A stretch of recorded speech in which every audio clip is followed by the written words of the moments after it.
Kaiser, thank you for that. Extraordinary numbers are still in my head that there'd be more internet users in China than there are. What was the number, Kaiser? The number of internet? 404 million. Oh, that's a lot. 404 million internet users and so many untold stories. Right, last speaker for this particular segment is going to be Kevin Anderson. He is formerly with the Guardian newspaper blogs editor. Is that correct? And at the BBC as well. Lots of experience in old and new media, if you want to put it that way. And he's speaking on citizen media and the newsroom, which is what I want to hear particularly about how maybe we can integrate the two things. Kevin, come on. Okay, great. Well, as we hook up the computer, I may not be a rock star like Kaiser, but I did have my band days, and I do know how to fill while the amps get plugged in. So, yeah, I worked for 8 years for the BBC. I was the first online journalist for the BBC outside of the UK, and this accent is west of Chicago, not West London, just in case you're wondering. So I'm going to talk about citizen media in the newsroom. And first of all, I think it's a little bit in the afternoon, and I'm going to inflict a bit of British humor on you. So for most people, this is what they think partnering with the audience is all about. Can I get a little... Uh-oh. Can I get some AV help? Let me just go back one. Do we have the sound on this? One sec. So I guess I'm going to strain my folk singer fill skills a little bit more. Try it again. Let's see if this is going to work. I think that the audio is not actually working on this because we transferred it to a new computer. Okay. This is the crowd at the So it's a lot of times we ask our audiences what they reckon, but really it's about what they have witnessed. The police investigation into the death of this man. Ian Tomlinson was walking through this area, attempting to get home from work.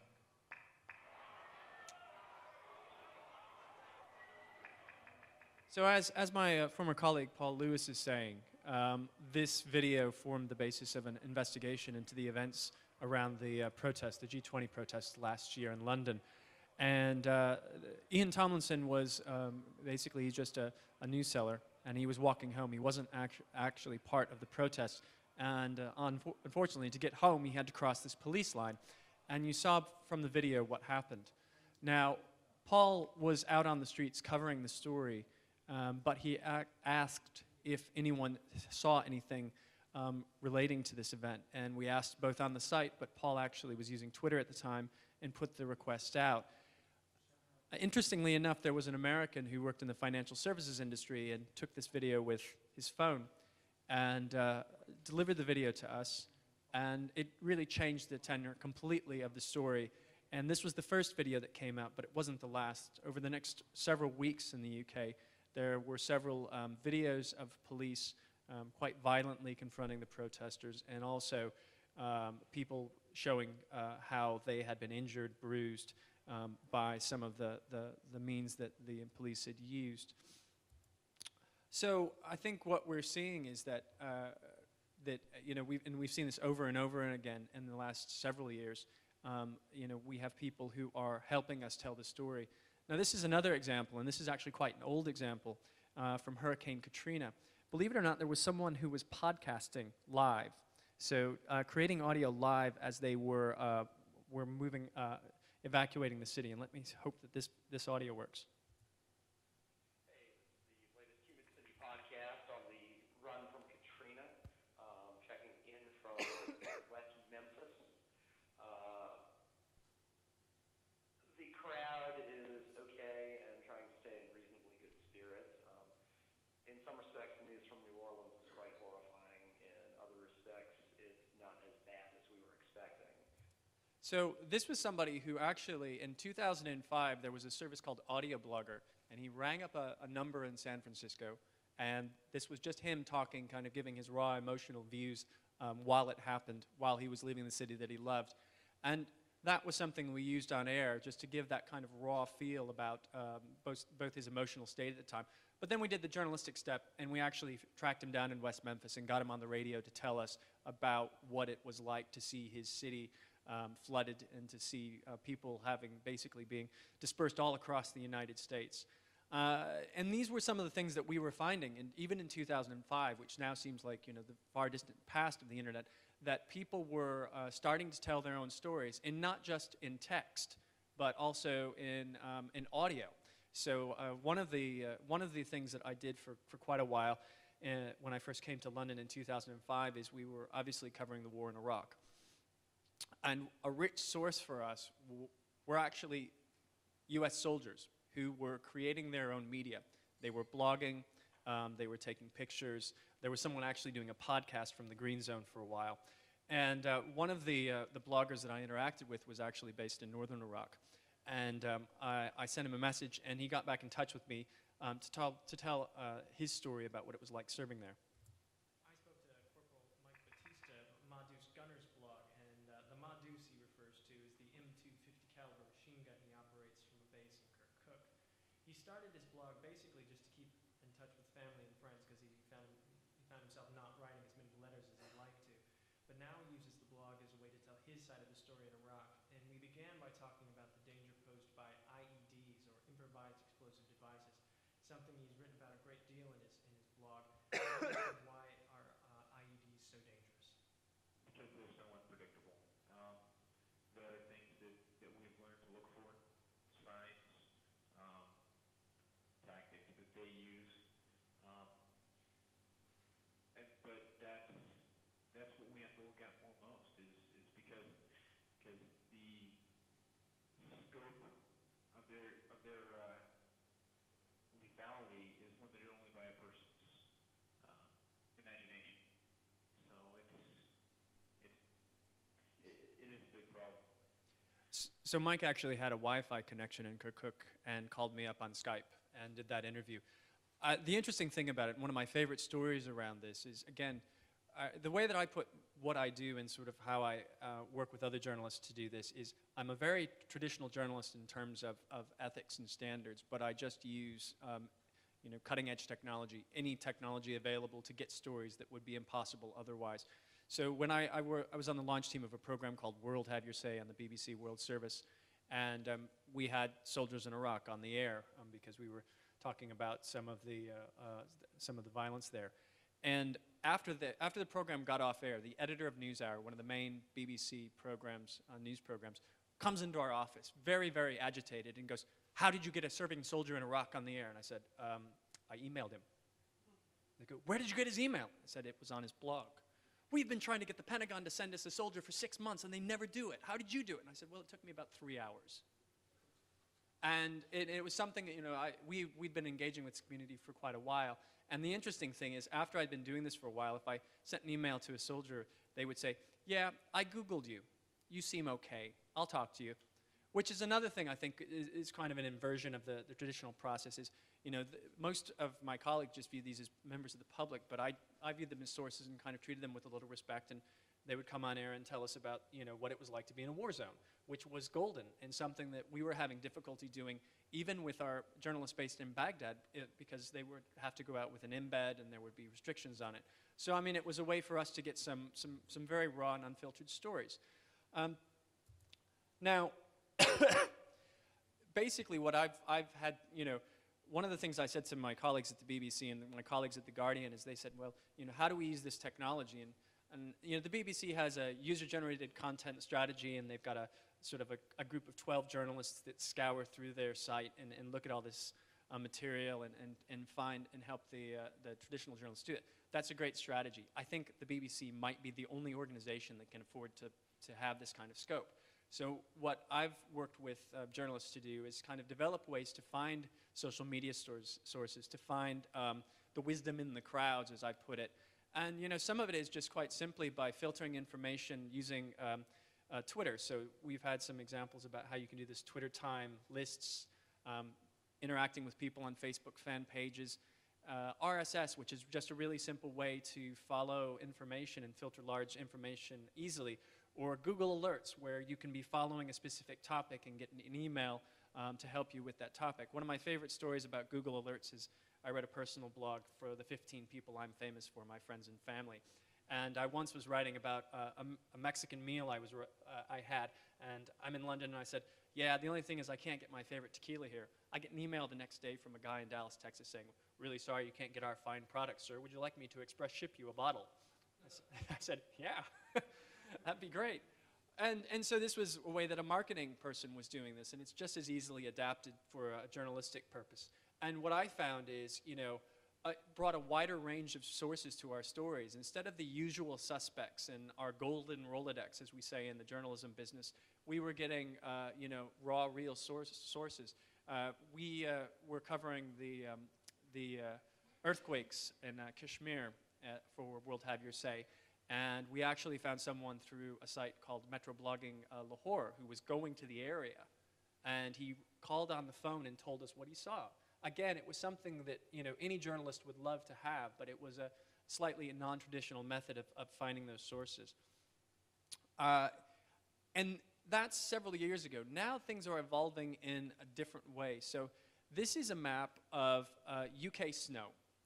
So this last winter was particularly snowy in Britain, and this was something that was unusual, and it actually closed down Heathrow for a while. And people were tweeting about how much snow they got. So they used the hashtag UK snow and then gave it a 5 out of 10 rating.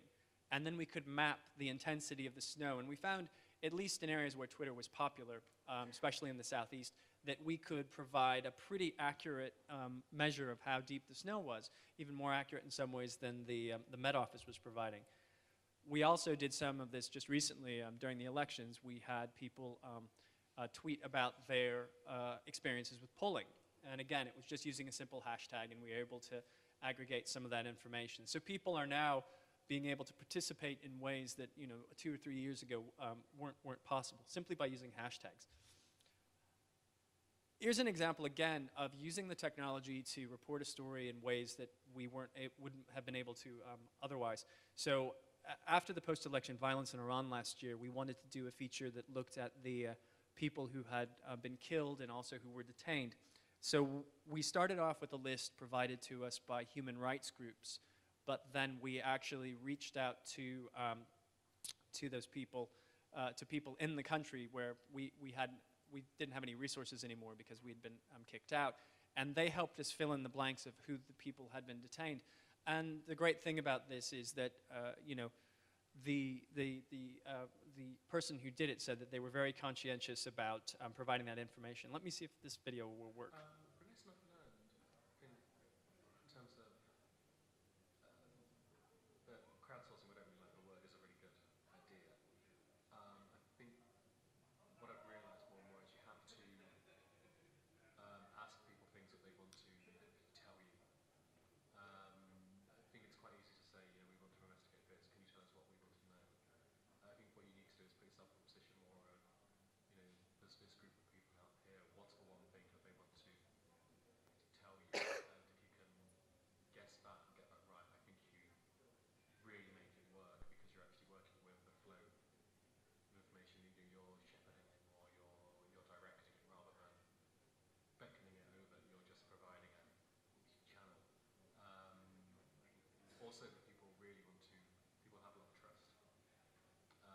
People want to help, and and if it's an issue they care about, they will go to a great deal of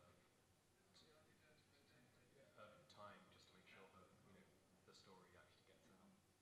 So that was Simon Jeffrey, who worked on this project. And to do it, all we did is set up a simple Google spreadsheet and then a form on our site and a slight bit of Flash. But as Simon says, it was something that our readers wanted to be involved with. They wanted to help.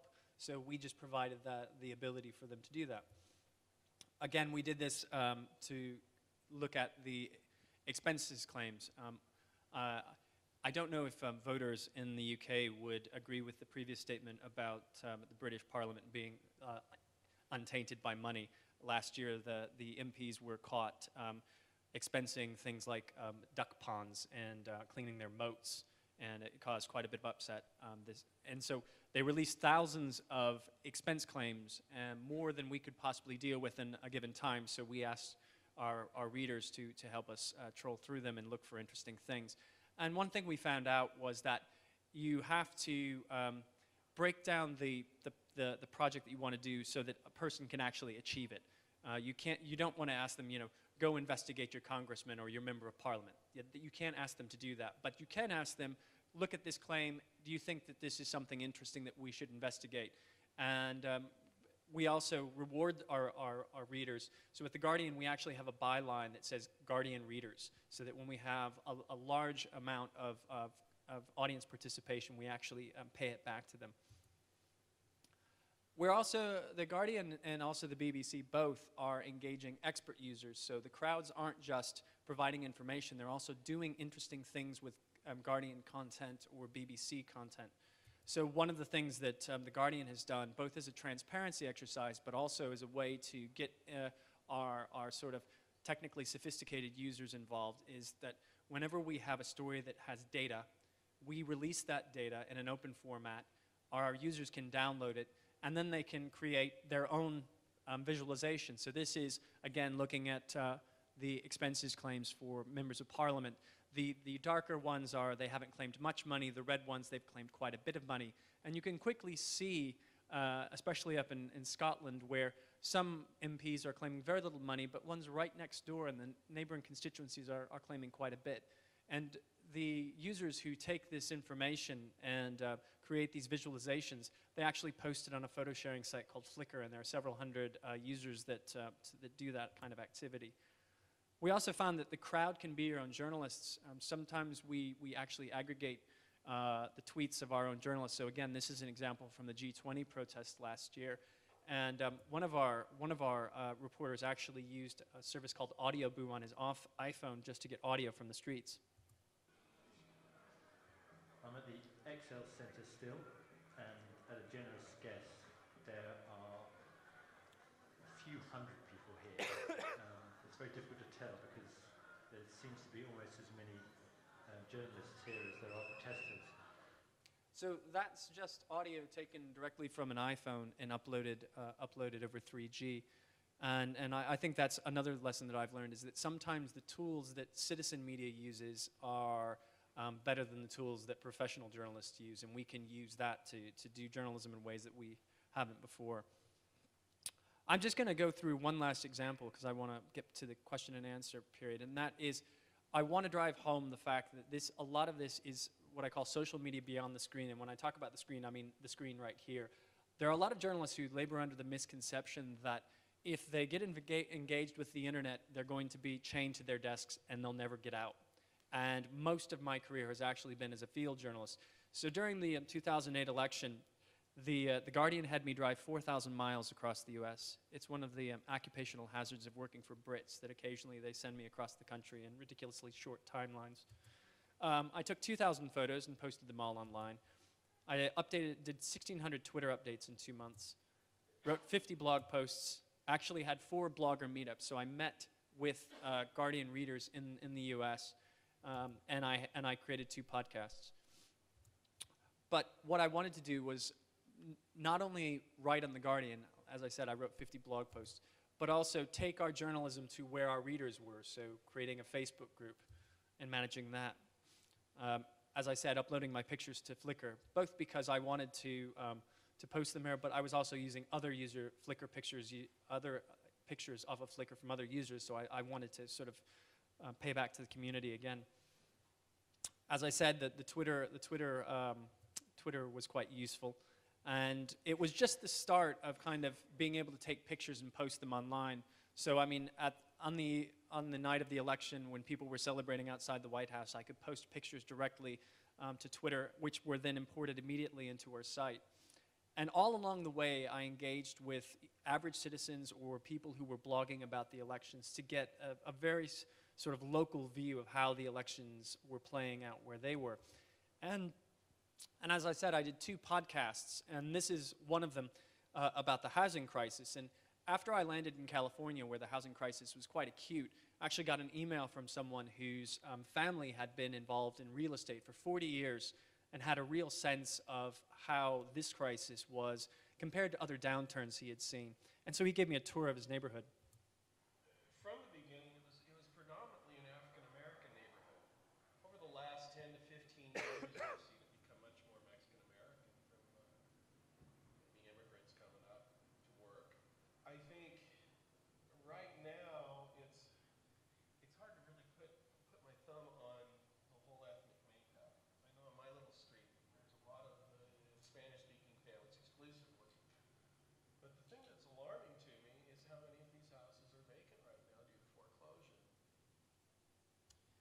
And the great thing about the interview with Ralph is, one, it made a great piece of audio, great piece of journalism. But Ralph continued to follow me through the rest of the trip. And at the end of the election, sent me this message and said, you know, thanks for last month's visit and chat and for pulling me further into the conversation. And I think that's really, if I can say, you know, something that makes me feel I've had some success as a social media journalist, that's it. It's not just that I, you know, yes, I got great content, but I also pulled people into a conversation about an important event, the US election. So just closing up, I'm going to end with this little bit of a riddle. It's from Meg Pickard, my former colleague and head of social media development. And she asks, how many psychiatrists does it take to change a light bulb? One, but the light bulb has to want to change. And so many challenges that I run into have nothing to do with technology. The technology is, you know, a lot easier than it used to be. But so much of it is, you know, questions about authority, questions about, you know, job security, a lot of these cultural issues. And that's really what I run into more than technical issues. So these are some of the pictures that I used and the people who I used them from, Creative Commons. And this is me. And thank you, and I'm looking forward to the questions.